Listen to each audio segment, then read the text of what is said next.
राज्यामध्ये स्थानिक स्वराज्य संस्थेच्या निवडणुकीचं बिगुल वाजलेलं आहे। जालन्यातील अंबड, परतूर आणि भोकरदन नगरपालिकांचं निवडणुकीचं बिगुल वाजलेलं आहे आणि तब्बल 9 वर्षांनी होत असलेल्या निवडणुकीमुळे कार्यकर्त्यांसह नागरिकांमध्ये देखील उत्सुक असल्याचं पाहायला मिळतंय। उद्या अर्ज दाखल करण्याचा शेवटचा दिवस आहे आणि मी सध्या जालन्यातील परतूर शहरामध्ये आहे। परतूर शहर नगरपालिकेची निवडणूक होणार आहे।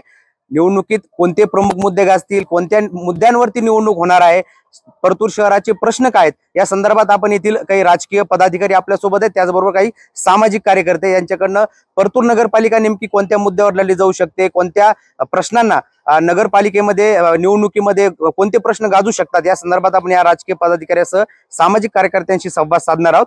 आपल्याकडे आपण सुरुवातीला सामाजिक कार्यकर्त्याकडनं जाऊ। सर, खरं तर 9 वर्षानंतर निवडणूक होते। राजकीय मंडळीमध्ये तर उत्सुकता आहेच आहे, पण सर्वसामान्यांमध्ये उत्सुकता आहे। परतूर शहरामध्ये काय बेसिक प्रश्न आहे, कोणत्या प्रश्नावर ही निवडणूक जाऊ शकते? परतूर शहराचे प्रश्न जे प्राथमिक प्रश्न आहेत तेच मुळात सुटलेले नाही। गेल्या अनेक वर्षापासून सत्ता असो विरोधक असो यांनी मूळ प्रश्नाकडे बगल देऊन परतूर शहराच्या नगरपालिकेला राजकीय वळणावर नेऊन सामाजिकतेमध्ये विभागून ह्या मतदानाने निवडणुका जिंकलेल्या आहेत। परंतु परतूरच्या विकासावर अद्यापपर्यंत निवडणूकच झाली नाही। परतूरच्या शहराच्या विकासामध्ये शिक्षण हा फार महत्वाचा वाटा आहे। जर नागरिकच सुशिक्षित नसतील तर ते प्रश्न कसे मांडू शकतील, म्हणून शिक्षण हा महत्वाचा प्रश्न आहे। आजही या इथल्या निवडणुका आपण भारत विकसनशील म्हणतोय आणि निवडणुका रस्त्यावर, पाण्यावर आणि नाली गटारावर तुम्ही जर निवडणुका लढवणार असाल तर आपण विकसनशीलतेकडे चाललोत का, हा खरा प्रश्न आहे। नाही, परतूरचे जे स्थानिक प्रश्न आहे, जसं की आता कारण नगरपालिका निवडणुकांमध्ये शहरातले जे बेसिक प्रश्न असतात त्यावरती निवडणुका लढवल्या जातात। आपण बघितलं तर परतूर शहरातला पाणी प्रश्न सुटलाय का, कचऱ्याची समस्या सुटली आहे का? मी तेच सांगतोय तुम्हाला, माझ्या पहिल्या उत्तरामध्येच सांगितलंय तुम्हाला की ही फार मोठी शोकांतिका आहे की आजही आपल्याला नालीवर आणि पाण्यावर निवडणुका लढाव्या लागतात किंवा आजच्या नगरपालिकेच्या इलेक्शन मध्ये देखील हेच प्रश्न उपस्थित होत आहेत। म्हणजे आपण काय केलंय आणि शहराला काय दिलंय हा प्रश्न खरं पाहिलं तर जे कोणी सत्तेत असतील किंवा विरोधक असतील, विरोधकांनी त्या धारदारपणे प्रश्न मांडले नसतील, त्यामुळे हे प्रश्न मार्गी लागले नसतील।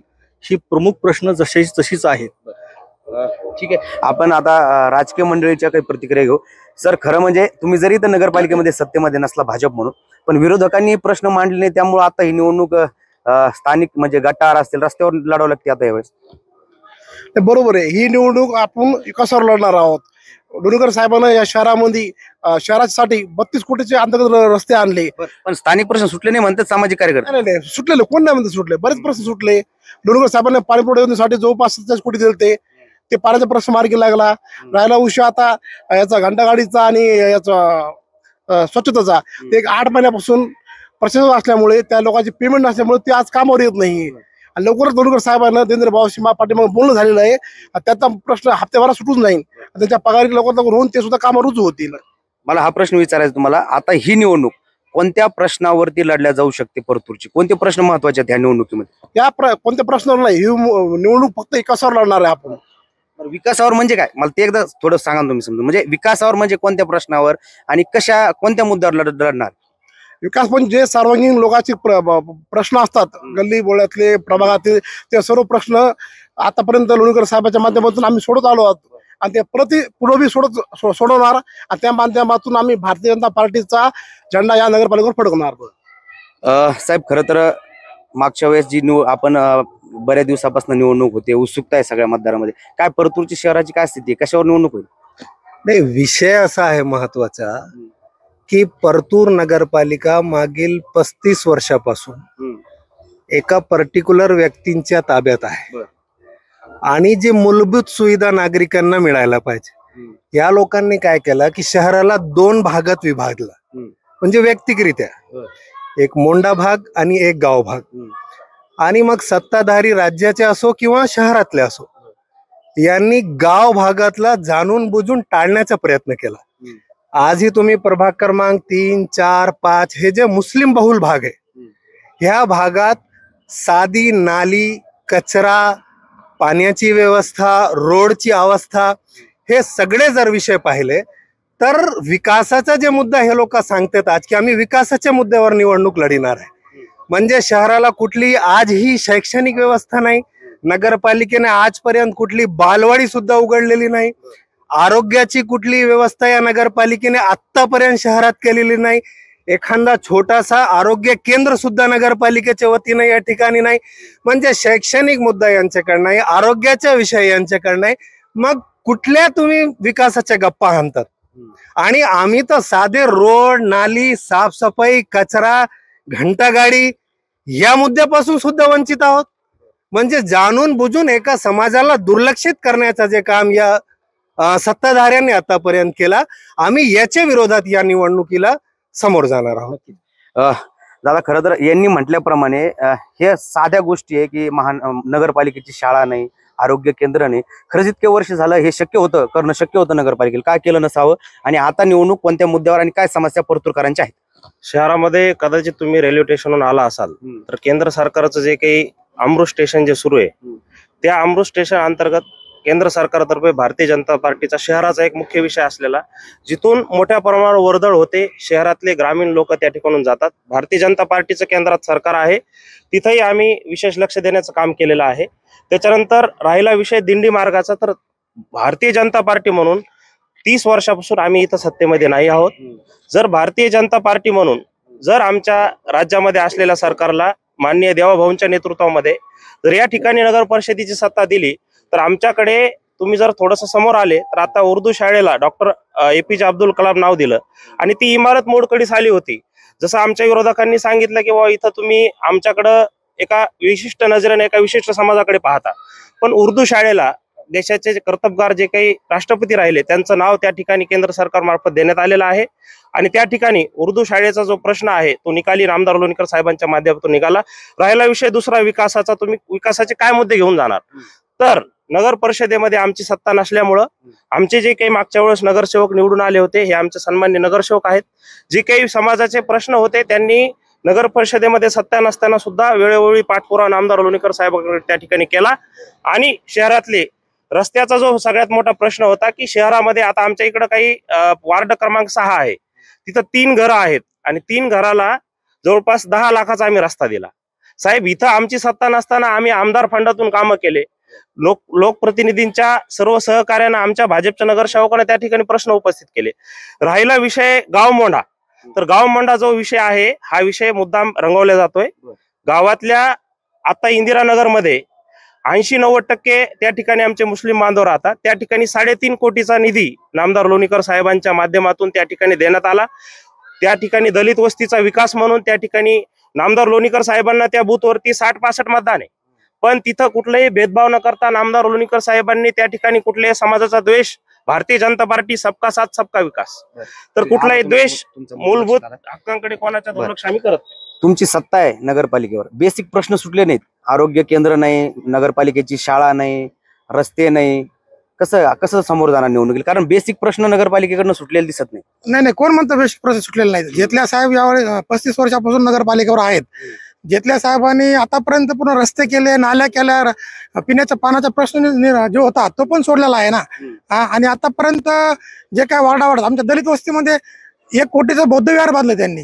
पुन्हा आता वार्ड नंबर 4 मध्ये म्हणतात आमचे मित्र की कामं नाहीत. सध्या कामं चालू आहेत जेतल्या साहेबांच्या माध्यमातून. तुमचं म्हणणं बरोबर आहे, पण आता आम्ही पण शहरामध्ये फिरलोय, तर प्रमुख जे प्रश्न आहे की जसं कचरा संकलनाचा प्रश्न असेल, पाणी उपलब्ध आहे पण सोडण्या वाचून पंचायत आहे, म्हणजे हे तर प्रश्न सुटले नाही, हे तर तुम्हाला मान्य करावं लागेल. हे मला मान्य आहे. सध्या 4 वर्षापासून प्रशासक आहे या नगरपालिकेला, मग जेतले साहेब काय करणार? याच्यात प्रशासकीय अधिकारी जर काम करत नाहीत त्याच्यात संबंधित जेतले साहेब काय करणार? जेतले साहेबाचे पूर्ण प्रयत्न आहेत आणि जेतले साहेबाचे आतापर्यंत काम चांगलेच आहेत. तुम्हाला कुठेच काय वाटणार नाही. मी त्यांच्या माध्यमातून सांगतो, इथून पुढे ते काय करणार? कारण प्रशासक असल्यामुळे त्यांना काय करतात नाही ना. जे काय काम आहेत पाण्याचे मी स्वतः सोडलेत, कोणी सोडले नाही, मी स्वतः पाणी सोडले. तुमच्या साम टीव्हीला बातमी होती, तुम्ही छापली होती, लावली होती. दुसऱ्याशी पाणी सोडले. पाण्याचा प्रश्न गंभीर जो होता तो पण निर्माण झाला, ते पण सुटलेला आहे. आणि मी आता एक दुसरा प्रश्न घेऊन तुमच्याकडे येतो. खरं तर भाजपकडनं पण मी त्याच्यावर उत्तर घेणार आहे. तुम्ही अनेक वर्ष एकमेकांच्या विरोधात लढताय नगरपालिका, मात्र असे संकेत मिळतात की आता तुम्ही दोघं एकत्र येऊन निवडणूक लढण्याच्या मार्गावर आहेत, असे संकेत मिळतात. काय म्हणणं तुमचं? म्हणजे जसं की आता तुम्ही आणि तुमचे जे पारंपरिक विरोधक आहे भाजप, तुम्ही एकत्र येऊन लढणार आहेत का नगरपालिकेचे? नाही, जर जेतल्या साहेब आणि भाजप जर एकत्र झाले तर परतूरचा विकास असा होईल, जे काही आरोप जे विरोधी पार्टी आरोप करतात ते आरोप करायला त्याला जागाच राहणार नाही. जर असं परतूरकरांचं म्हणणं आहे, जेतले साहेब आणि लोणीकर साहेब जर एकत्र आले तर विकास करायला कुठे अडथळाच होणार नाही ना, अडथळा करण्याचा प्रश्न येणार नाही. माझं तर म्हणणं एकत्र यावा आणि परतूरच्या जनतेला जे वेटीस धरलेलं याचा आरोप करताय ते होणार नाही आणि परतूर शहर असं सुंदर होईल, हे माझं म्हणणं आहे. पहिलं आपण भाजपकडनं उत्तर घेऊ, नंतर तुमच्याकडे येतो. दोन्ही विरोधक एकत्र येण्याचे संकेत मिळतात निवडणुकीमध्ये, होऊ शकतं का? याच्यामध्ये सर्वस्वी राज्याचे उपमुख्यमंत्री अजितदादा पवार आमचे सन्माननीय उपमुख्यमंत्री आहेत आणि देवाभाऊ कर्तबगार मुख्यमंत्री त्या ठिकाणी आहेत. राज्यामध्ये जे काही राजकारण निर्माण झालं, गलिच्छ भाजपवरती टीका करण्याचा प्रयत्न झाला, तिथं कुठंतरी आम्हाला भूमिका घेऊन आमच्या मित्रपक्षासोबत त्या ठिकाणी जावं लागलं. राहिला मुद्दा क्रमांक 2, तर परतूरला युती होईल का नाही होईल. तर काही ठिकाणी या ठिकाणी शहरामध्ये जो काही जनतेमध्ये संभ्रम आहे, तो संभ्रम भारतीय जनता पार्टीतर्फे अधिकृत जाहीर उद्यापर्यंत केला जाईल. नक्की. उद्धव ठाकरे गटाचे प्रतिनिधी आपल्यासोबत आहे. साहेब, खरं तर अनेक वर्षापासून विरोधक सत्ताधाऱ्याचे प्रश्न आम्ही ऐकलेत. तुमचं काय म्हणणं, निवडणुकीला कसं सामोरे जाणार तुम्ही? आम्ही सर्वप्रथम विकासाच्या मुद्द्यावर निवडणुकीला समोर जाणार. विकासाच्या मुद्द्यावर म्हणजे काय ते थोडं स्पष्ट सांगा. परतूर शहरात सर आपण एक सर्वात पहिले एक राऊंड मारा. हे 25 वर्षापासून जेतले साहेबांच्या ताब्यात नगरपालिका आहे. हे आणि माननीय आमदार बबनराव लोणीकर इथले आओ चोरो बानो भारा आधा तेरा आधा मेरा ही यांची लव्ह स्टोरी आज 25 वर्षापासून परतूर मध्ये सुरू आहे. ही तोडण्यासाठी आम्ही हे प्रयत्न करू आणि नक्कीच युवा चेहऱ्यांना संधी देऊ. अजून काही सामाजिक कार्यकर्ते आहेत. अनेक दिवसापासून निवडणूक रखडलेल्या होत्या, शेवटी निवडणुकीचं बिगुल वाजलेलं आहे. उत्सुकता आहे काय कोणत्या प्रश्नावर निवडणूक लढली गेली पाहिजे आणि जे मागील जे सत्ताधारी त्यांच्यावर तुम्ही खुश आहात का, आणि आता कोणती सत्ता आली पाहिजे असं तुम्हाला वाटतं? सत्ताधारी काय साहेब, खाण्याच्या मार्गामध्ये सगळे एकत्र येतात आणि जनतेचा ज्यावेळेस प्रश्न येतो ना, तर कोणीच जे पक्ष आहेत ते काहीच करत नाहीत. आता ही निवडणूक म्हणजे सामान्य कार्यकर्त्यांचे आहेत, पण हे कार्यकर्ते सुद्धा यांना मिळत नाहीत आजच्या घडीला. जे सत्ताधारी आहे, आमदार आहेत, रनिंग माजी आमदार आहेत, यांना उमेदवार भेटत नाहीत. आणि महेश नळगे यांच्या माध्यमातून एक नवीन नेता आम्हाला भेटलेला आहे आणि ते चांगलं काम करत आहेत आणि त्याच्यामुळे हे यांच्यावर युती करण्याची नामुष्की. तुमचा मुद्दा लक्षात आला. एक मिनिट सर, आता हे सगळ्यांच्या प्रतिक्रिया आपण ऐकल्या. तुम्ही बऱ्याच दिवसापासून सगळं जवळून बघताय. यावेळेस आपण जर पाहिलं तर जे पारंपरिक विरोधक आहेत ते एकत्र येण्याचे संकेत आहेत. त्याचबरोबर वंचित बहुजन आघाडी असेल, ठाकरे गट असेल आणि मनसे हे एकत्र आले. दुसरीकडे शरद पवार गट आणि काँग्रेस युती. कसं राजकारण चाललंय परतूरचं नेमके, आणि येणाऱ्या काळामध्ये कसे निवडणूक निकाल येऊ शकतात, कोणचं पारडं जड आहे, नागरिकांचं काय म्हणणं आहे?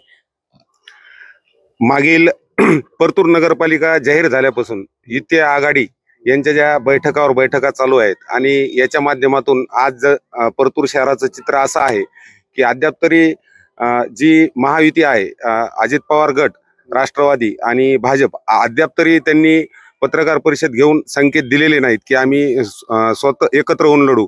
पण त्या पलीकडे इकडं काँग्रेस आणि राष्ट्रवादी शरद पवार गट एकत्र आलेले आहेत आणि यांनी जाहीर केलेलं आहे, त्यांचा उमेदवार देखील जाहीर झालेला आहे. त्याचबरोबर इथं आपण पाहतो उबाटा गट आणि वंचित बहुजन आघाडी यांनी सुद्धा आपला नगराध्यक्ष पदाचा उमेदवार जाहीर केलेला आहे. एकत्रित पाहता ह्या निवडणुकीमध्ये मतदार नेमका कल कशाला देतो? आत्ताच आपण पाहिलं की दोन्ही पक्षाचे जे आहेत इथं परतूरमध्ये, जे दोन्ही पक्षाचे जे नेते आहेत, इथं जे कार्यकर्ते आहेत, आपापल्या पक्षाची बाजू मांडली. भाजपवाल्याचं म्हणणं आहे की आम्ही विकास केला. त्याबरोबर काँग्रेसचे काही पदाधिकारी आहेत, त्यांचं म्हणणं आहे की बाबा गाव भागात विकास झाला नाही.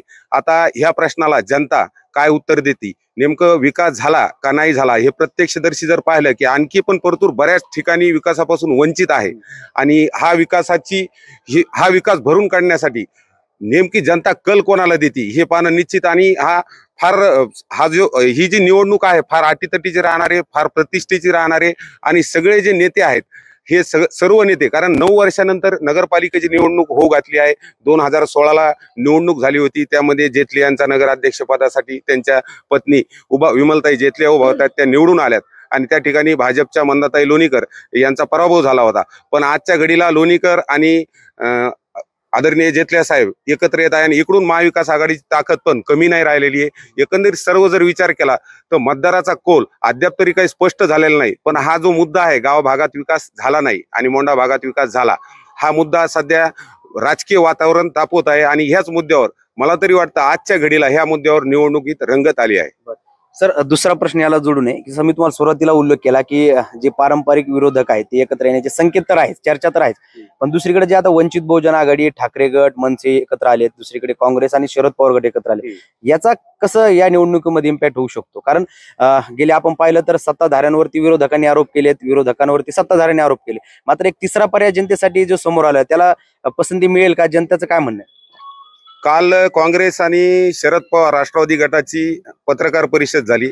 त्या ठिकाणी महाराष्ट्र प्रदेश कमिटीचे उपाध्यक्ष कल्याण दळे, काँग्रेसचे ज्येष्ठ नेते अनवर देशमुख, राष्ट्रवादीचे ज्येष्ठ जिल्हा अध्यक्ष आदरणीय कपिल भाई आकात हे सर्वच उपस्थित होते. आणि त्यावेळेस युती यांनी ह्या दोघांनी आपलं महाविकास आघाडी डिक्लेअर केली, पण त्या ठिकाणी त्यांनी की सांगितलं की आता पण उभाटा जर आमच्या सोबत आली, वंचित बहुजन आघाडी जर आमच्या सोबत आली तर आम्ही त्यांना समसमान जागा देऊ, समान वाटप करू. आणि ह्या मुद्द्यावर आजपर्यंत अजून 24 तास फॉर्म भरण्यासाठी बाकी आहेत, नंतर पण काही तडजोडी होऊ शकतात, पण आणखी सुद्धा महाविकास आघाडीचे दारं बंद झाले नाही. आणि ही ताकद सर्व जर एकत्र झाली तर निश्चितच ह्या निवडणुकीमध्ये जिल्ह्यामध्ये सगळ्यात मोठी रंगत परतूरच्या निवडणुकीमध्ये येईल. नक्कीच. मी सध्या परतूर शहरामध्ये होतो आणि आपले सकाळचे बातमीदार आहेत त्यांच्याकडून आपण ही सगळी निवडणूक समजून घेतलेली आहे. खरं तर परतूर शहरामध्ये काय ज्या आपला स्थानिक प्रश्न आहे त्यावर ही निवडणूक लढली जाऊ शकते. नवीन मोंढा भाग आणि शहर भाग अशा दोन जे भाग आहेत यावर ही निवडणूक जाऊ शकते. त्याचबरोबर तिसरा जो पर्याय वंचित बहुजन आघाडी, ठाकरे गट आणि मनसेने दिलाय त्याला देखील जनतेचा कौल मिळू शकतो का हे निवडणुकीनंतर स्पष्ट होणार आहे. मात्र ज्या स्थानिक प्रश्नावरती परतूरमध्ये ही निवडणूक लढवली जाण्याची शक्यता आहे. त्याचबरोबर जे पारंपरिक विरोधक आहेत, सत्ताधारी आहेत, जसं की जेथले आणि लोणीकर हे जर एकत्र आले तर या निवडणुकीमध्ये मोठी रंगत येताना आपल्याला पाहायला मिळणार आहे. अक्षय शिंदे, साम टीव्ही न्यूज, परतूर, जालना. देश विदेशातील प्रत्येक घडामोडींचे लाईव्ह अपडेट मिळवण्यासाठी आता साम टीव्हीच्या सर्व सोशल मीडिया प्लॅटफॉर्मला लाईक, फॉलो आणि सबस्क्राईब करा. तसंच सर्व नोटिफिकेशनसाठी बेल आयकॉन प्रेस करायला विसरू नका.